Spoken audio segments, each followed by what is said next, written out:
Guys, eto na yung yung pinirito kong pato. May pato eh. Kaya, gusto kong makatikim ng pato. Siya. Nakatikim na ako ng pato. Matagal na nga lang. Year na. Ilang taon na. Siguro may mga 10 taon na siguro. Na ikaw ay hindi pa. Tamang-tama. Ang pato na ito guys, malinis ito. Pinapatuka po ito ng yung feeds.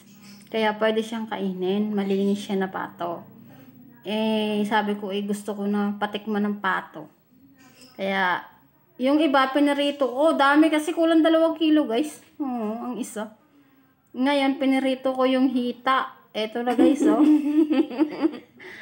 patitikman natin yung pato siya. Masarap yan. Kinakain yan, di ba? Yung relate na kumain ng pato. Kinakain yun. Naadobo talaga. Pulutan nga ito. Kaya nga niluto. Kaya nga niluto Tikman na natin. Sarap to. Ako lang. Ha? Ako lang. Pato. Sarap dito. Hindi kinakain nga ito. Malinis na pato ito. Malinis na pato. Kunti lang. Kasi Kunti lang tama. Kinagot mo. Guys, patitikman natin ng pato. Ang sarap niya. Kinakain to? Kinakain nga yan. Inilamas ko to sa inano ko to ng kinuskus ko to ng lemon. Sarap niya guys.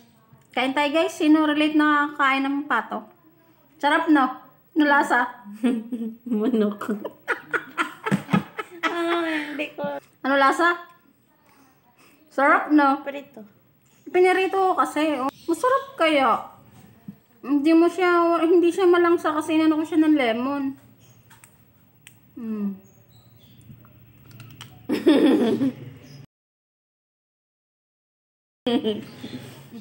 Sarap. Ikaw din naman. Meron pa nga ako sa bebek. Susubukan natin siya guys na ng pato.